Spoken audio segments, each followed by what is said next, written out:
Hi everyone, welcome back to the CAD/CAM course YouTube channel. Today, in this FreeCAD beginners video, we'll be creating this object using the Part Design Workbench.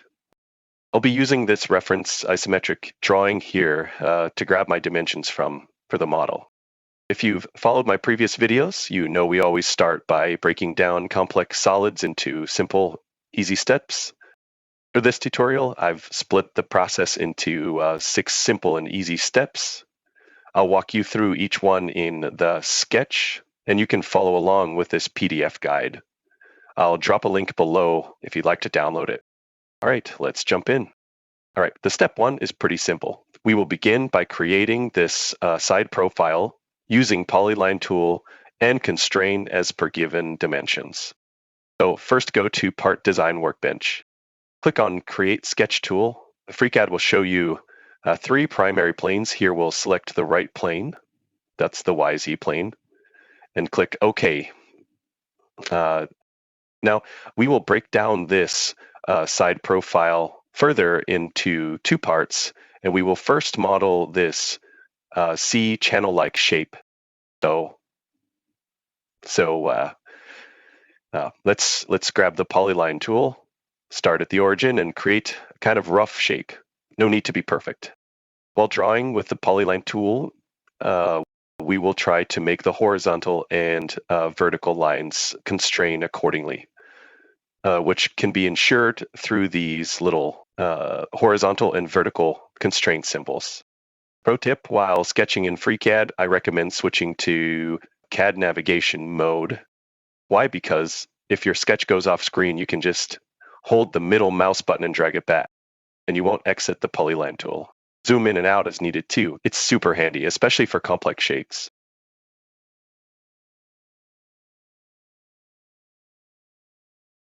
All right, now that the rough C profile is ready, let's add some dimensions. Grab the dimension tool from the toolbar. The icon looks like this. Select this horizontal edge. Is the flange of the C profile. The length of the flange is 44 millimeters. Now select this vertical edge of the flange. This is the thickness of the flange. Type 20 millimeters and hit enter. Next, select this vertical edge in the middle. This is the web thickness of the C channel. Set this to 20 millimeters as well. Now let's make sure the C profile is perfectly symmetrical. Hold down the Control key on your keyboard. Then click on these 2 horizontal flange edges, one on each side. Then click the Equal Constraint tool from the toolbar. This ensures both flange lengths are the same. Now do the same for the vertical edges. Hold Control, click both vertical flange thicknesses, and apply the Equal Constraint again. This keeps the flange thickness equal on both sides. Finally, let's add the total vertical height of the C channel. Select this top point and then this bottom point and enter 300 millimeters. Once you've done that, look at your sketch. If all the lines have turned green, that means your sketch is fully constrained. Great job. That completes the first part of the side profile, the C-shaped channel. All right, now that we have our main side profile ready, let's go ahead and add the extra extension. We will start this profile from this circle portion. Grab the circle tool and draw a rough circle somewhere this side, like this. Just place it somewhere on that side for now. Next, we need to figure out the exact location for this circle. Let's take a look at the isometric drawing we're referencing. If you look closely, the center of this new circle and the top right corner of the C profile, both of these points are on the same horizontal level, and the horizontal distance between them is exactly 300 millimeters. First, right-click anywhere to cancel the circle tool. Hold the Control key and select the center point of the circle, and then select the top right corner point, and click on the horizontal constraint tool. This ensures that both points lie on the same horizontal line. Now, grab the dimension tool, click on those same 2 points, the circle's center and the corner point, and set the distance to 300 millimeters, hit enter. Perfect. Now the circle is aligned and positioned correctly.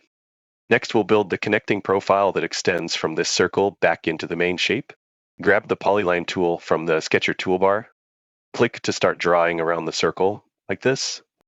Make sure the first line you draw is tangent to the circle. You'll know it's working if you see this little curved symbol next to the line. That's the tangent constraint. We're just going for a basic shape here. We'll constrain and dimension everything shortly. Finally, finish your polyline by connecting it back to the main profile. Once you're done, either right-click or press the Escape key to exit the polyline tool. All right, now that we've sketched one side of that extended profile, let's move on and draw the other side of it. Go ahead and grab the polyline tool again from the Sketcher toolbar. Zoom in a little if needed, and position your cursor on the bottom side of the circle. Create a horizontal line there. That's where we're going to begin this new segment. Don't worry about making it perfect. We'll add constraints in a moment. Then draw a line that goes parallel to the previous line you sketched earlier, and continue it until it reaches the main profile. And then right-click anywhere in the canvas or press the Escape key to exit the polyline tool. Up next, we'll add geometrical constraints to make sure this profile is properly defined. And first, let's select this first line of the extension and set it as a horizontal line. Simply click on the line, then click on the horizontal constraint tool from the toolbar. Next, let's define the size of the circle. Grab the dimension tool from the top, click on the outer edge of the circle, and when the dimension pops up, type in 52 millimeters for the diameter, hit enter. Now, let's position this new profile vertically. If you check the isometric reference, this profile sits 70 millimeters below the top edge. So we'll add a dimension between the topmost edge of the main sketch and this new profile. Grab the dimension tool again, click on the top edge of the main sketch, then click on the top line of the new profile, and enter the value 70 millimeters. That places it at the correct height. Now take a moment to adjust the shape, just nudge them slightly so everything looks more like the intended profile. Next, let's set the thickness of the new profile. Again, grab the dimension tool, click to select these two edges of the new profile, and then apply a dimension of 12 millimeters, then hit enter. Now on the other side, do the same thing. Select the two vertical lines and set their distance to 12 millimeters. Time to clean things up. Grab the trim tool from the toolbar. It usually looks like this icon. Click on the extra lines, the ones that are sticking out or overlapping, and trim them away. Carefully go over each edge that doesn't belong and just click to remove. All right, now here's something important. After trimming, sometimes the sketch might lose a few constraints. By clicking and dragging some lines of the sketch, if a line doesn't move, it means it's already fully constrained. But look here, this line is moving when we drag it, and this other line is also moving. That means these lines need constraints. Select the first moving line and click on the vertical constraint tool. Then do the same for the other moving line, select it, and apply the vertical constraint. Perfect. Now the lines snap into position and the sketch becomes fully constrained again. We're going to add fillets to certain corners of the sketch. First, grab the fillet tool from the toolbar. Now let's start with these two connecting lines right here. Click on the first line, then the second line, and the fillet will appear automatically. At this point, we don't need to worry about the exact radius. We'll define that in a moment. Keep going and add fillets to the other corners as well, wherever the drawing indicates a rounded edge. Again, for each fillet, just select two lines that meet at a corner. You'll see the fillet curve pop in right away. Do this for all the required corners. All right, now it's time to assign the correct radius values based on what we see in the isometric drawing. Grab the dimension tool again, click on the first fillet, and you'll see a radius dimension appear. Change this value to 20 millimeters. This corner here also has a fillet radius of 20 millimeters. This radius should be 10 millimeters. Click and change the value to 10. Next, there's another curve here. This one has a radius of 22 millimeters. Click the fillet and set it to 22. And finally, we've got a small corner here with a much tighter curve. The radius for this one is 5 millimeters. Click the fillet and enter. Great. Once you've applied all these radius values, take a quick look at the solver messages. You'll notice that it says fully constrained and the entire sketch has turned to beautiful green. That means all our lines, points, and curves are completely locked in place. No more unintended movements. Congratulations, the side profile is now complete, and that wraps up step 1. One last thing, if the screen looks too cluttered with all these dimension values and constraint symbols, you can clean it up a bit in this constraints panel. Look for the icon and turn off the display of constraints and dimensions. That way the sketch looks neat and clean, and it's easier to focus on the overall shape. All right, now that we've completed this side profile sketch, let's move on to step 2. Step 2 is all about turning that 2D sketch into a 3D object. First, we'll exit the Sketcher workbench. Simply click the Close button. Now click on the Fit All button in the toolbar. Next, make sure the sketch we just finished is selected in the model tree on the left. With the sketch selected, click on the Pad tool. The Pad Parameters panel will appear. Here, you'll find an option that says Symmetric to Plane. Go ahead and tick this checkbox. This will ensure the extrusion is spread equally on both sides of the sketching plane, making the object centered. Now change the length of extrusion, also known as the pad length, from the default value to 100 millimeters. And that's it. Step 2 is now completed. We've successfully converted our flat sketch into a 3D solid using the pad tool. Now let's move on to step 3. In this step, we're going to create the flange-like support shape that's attached to the main body. If you carefully observe the isometric drawing, you'll notice that the midplane of this support shape and the midplane of the main body are the same. This means we need to create our new sketch on that same midplane. So let's go ahead and do that. Make sure you're in the Part Design workbench. Then click on the Create Sketch tool. Now we need to choose the correct plane, the midplane of the part. If you rotate the view and look at the model from the side, you'll see that the YZ plane slices right through the center of the part. That's exactly the plane we need. So go ahead and select the YZ plane for our sketch. Once inside the new sketch, grab the polyline tool from the toolbar. Now we'll start sketching a rough profile of the support shape. The first line of the profile should begin tangent to the circular portion of the main body. If you try to do this directly, you'll notice something. We can't create a geometric relationship like tangency with that circle. That's where the external geometry tool comes in. So go ahead and grab the external geometry tool. Now hover over the circular portion of the main body and click on its circumference. This action will project that circular edge as a reference geometry into our current sketch. However, you might notice something. The projected circle isn't visible in the sketch. Might because the projected geometry lies in the midplane, but we're looking at it from the front, so it's buried inside the model. To fix this, we need to slice away the front portion of the view temporarily. So activate the View Section tool. This tool allows you to cut away the front part of the model so you can see and work on the internal sketching plane. Once that's done, the circle's edge should now be visible. Great, now we can continue sketching. Grab the polyline tool again. Now I'll start sketching from the edge of the projected circle. Click right on that edge to begin. Drag the line downward, roughly around the length we need, and click again to place that point. We want the next segment to be a tangent arc. To do that, press the M key on your keyboard. This cycles through the different modes of the polyline tool. Keep pressing M until you see the tangent arc mode.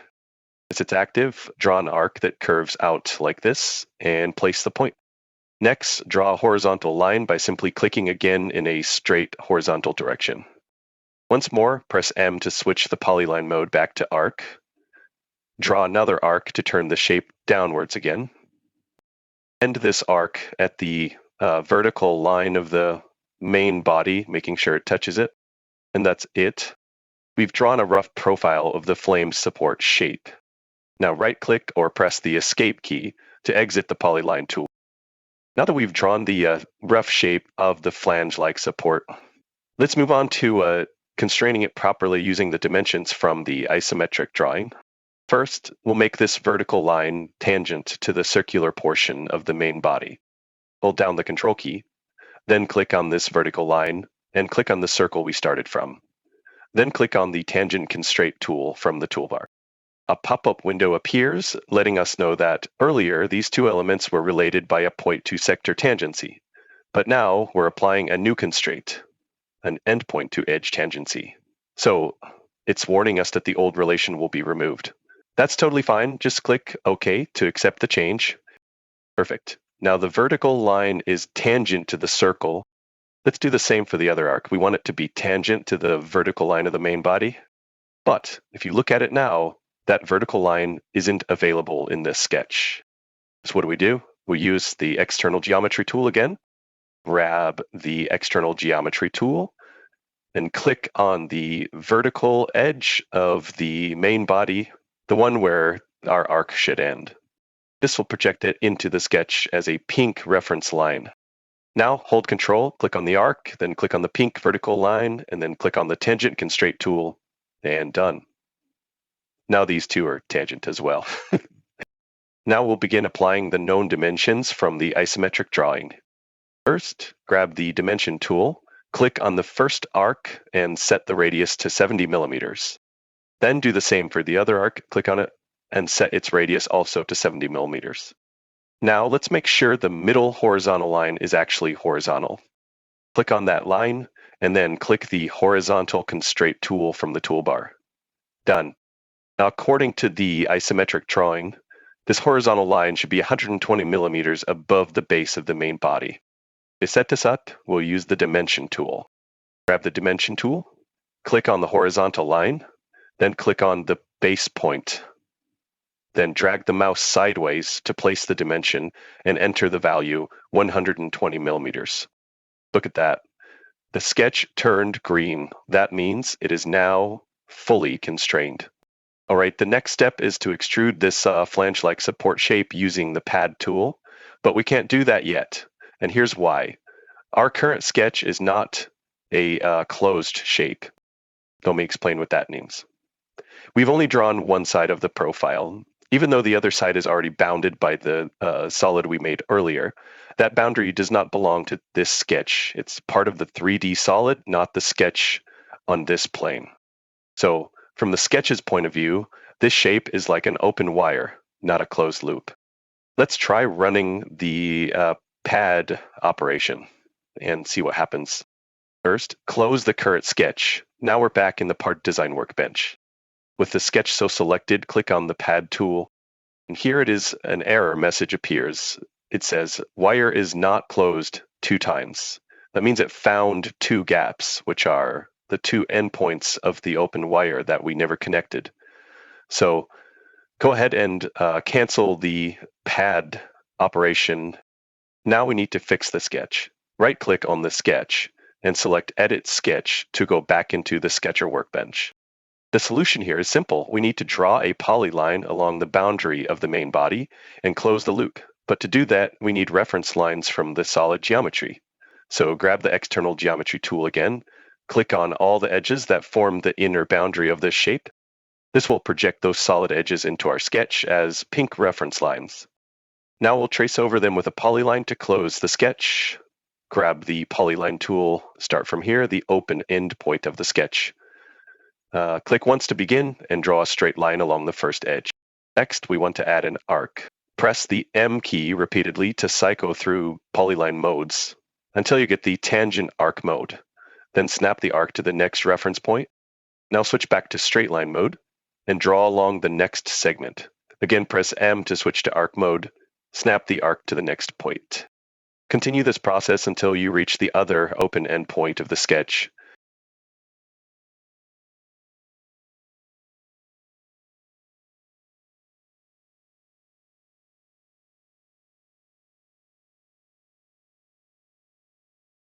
Click on that point to complete and close the sketch. Nice work. We've now closed the wire, but there's more to do. Right now, all these new lines are still under constrained. We need to lock them in. Try gently dragging the sketch. You'll see that it moves around, which means it's not fully fixed. Let's fix that. Select the vertical lines and click the vertical constraint tool. Select the horizontal lines and click the horizontal constraint tool.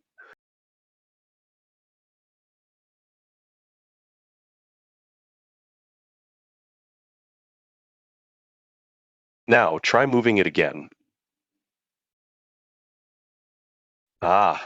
Still one piece is under constrained. It looks like one point isn't fixed to the rest of the sketch. So here's what you do. Select the two endpoints of that segment and click the coincident constraint tool. And there you go. The sketch just turned green. That means it is now fully constrained. We've successfully closed the loop. So now, close the sketch and return to the part design workbench. Let's move on to the pad operation. From the isometric drawing, the extrusion length of this support shape is 12 millimeters. With the sketch selected, click on the pad tool. In the pad parameters, check the option called symmetric to plane. This makes the extrusion happen equally in both directions from the sketch plane. Then set the length to 12 millimeters and hit enter. That's it. Step 3 is successfully completed. The flange support is now added to the main body. Right, now we're moving on to step 4. In this step, we'll be creating this small flange as shown in the isometric drawing. Just like the previous flange, this little flange also lies exactly in the midplane of the model. First, click on the Create Sketch tool. Now select the YZ plane, which is the midplane of our model. We're ready to sketch. Now observe the shape. This flange has a single curved arc, which is tangent to two perpendicular lines. This means we're going to need some reference lines from the existing model to properly define our arc. Well, let's do that. Grab the external geometry tool. Now select these two lines, the vertical and horizontal edges where our arc will be tangent. This brings them into the current sketch plane as reference lines. Click on the View Section tool. This will cut the front portion of the solid and let us see clearly into the sketch plane. Now that we can see everything, grab the 3-point arc tool. Start by selecting the first endpoint, then the second endpoint, and finally click somewhere in the middle to complete the arc. Now let's apply constraints. Hold Control and select the arc and the horizontal reference line. Click on the Tangent Constraint tool. Just click OK to accept a change. Now do the same for the other side. Hold Control, select the arc and the vertical reference line, and apply the Tangent Constraint tool again. And perfect. The sketch has turned green, meaning it is fully constrained. Now wait, it's still not a closed shape. This is just a single arc, an open wire. To perform a pad operation, we need a closed loop. Grab the polyline tool. From the left endpoint of the arc, draw a straight horizontal line rightward. From the right endpoint of the arc, draw a straight vertical line downward. Select the horizontal line and apply the horizontal constraint. Select the vertical line and apply the vertical constraint. The sketch is now fully constrained and fully closed, so go ahead and close the sketch. Now we're back in the part design workbench. With this new sketch selected, click on the pad tool. Just like before in the pad parameters, tick the checkbox for symmetric to plane. Now set the length of the pad to 12 millimeters and press enter. That's it. Step 4 is complete. Great work so far. All the additive operations are now complete. Now we only have 2 steps remaining, and these are subtractive operations. Step 5 is to create a hole along this cylindrical portion of the model. First, select this circular face of the cylinder. This is the face where we want the hole to begin. Now click on the Create New Sketch tool. We're now inside a new sketch on the circular face. Now, take a look. The hole that we want to make is concentric, which means its center is exactly the same as the center of this circular face. So to reference this center point, we need to bring it into our sketch. So go ahead and grab the external geometry tool. Now click on the circular edge of this face. This will bring in the circle's center point into the current sketch plane, and now you should see the center point clearly in your sketch. All right, now let's draw the hole. Grab the circle tool, click once on the center point we just brought in. Now drag outwards to draw a circle. Type in 40 millimeters as the diameter and hit enter. The circle has turned green, which means it is fully constrained. Now go ahead and close the sketch. We're back in the part design workbench. Now let's cut out the hole. With the sketch still selected, click on the pocket tool. This is used for subtractive operations like cutting holes. In the pocket parameters, change the type to through all. This means the hole will go completely through the solid in that direction. Now click OK to confirm. Hole has been successfully created. That means step 5 is complete. Now let's move on to the final step, which is step 6, creating these 3 holes on the face of the part. These 3 holes are all located on the same flat face of the model. Each hole has a diameter of 12 millimeters. In FreeCAD, go ahead and select this flat face. This is where we want to create the holes. Now click on the Create New Sketch tool, but the sketch plane view is blocked by the solid model. So we need to section the view to clearly see our sketch. So rotate the model a little and then click on the View Section tool. This tool slices off the front part of the view so we can see the sketch plane properly. Now, grab the circle tool and draw 2 small circles somewhere on the sketch. Now, to fix the location of these circles, we need some reference edges. So go ahead and grab the external geometry tool. Click on these 2 nearby edges. This will bring them into the sketch as pink reference lines. Now let's apply the symmetry constraint. Hold down the Control key, select the 2 center points of the circles, and then also select the vertical reference line between them. Click on the symmetry constraint tool. This makes the circles symmetrical with respect to the vertical axis. Now let's define how far apart they are. Grab the dimension tool, select the 2 center points, and enter the horizontal distance as 56 millimeters. Next, we want to set the vertical height of one of the circles. Click on one of the center points, then click on the horizontal reference line, and add a vertical dimension of 26 millimeters. Now let's add the 3rd hole. This one is positioned on the vertical axis, and it is 32 millimeters above from the bottom edge. Grab the circle tool again, click on the vertical axis, and drag out a rough circle. Now we need to fix its vertical position. Grab the dimension tool again, select the center point of the circle, then select the bottom edge as a reference and add a vertical dimension of 32 millimeters. Now all 3 circles are positioned. Let's make sure they are the same size. Hold Control, select all 3 circles, and click on the Equal Constraint tool. Now pick any one of the circles, select it, and add a diameter of 12 millimeters. All 3 circles have turned green, which means they are now fully constrained. Great. Now close the sketch. We're back in the part design workbench. Select the pocket tool to cut out the holes. In the pocket parameters, choose the type as through all. This will make sure the holes go all the way through the body. Finally, click OK. The 3 holes are cut out successfully, and with that, step 6 is completed. And that's it. We've successfully completed the entire 3D model step by step, from sketching to extrusions, adding features, and finishing with precision holes.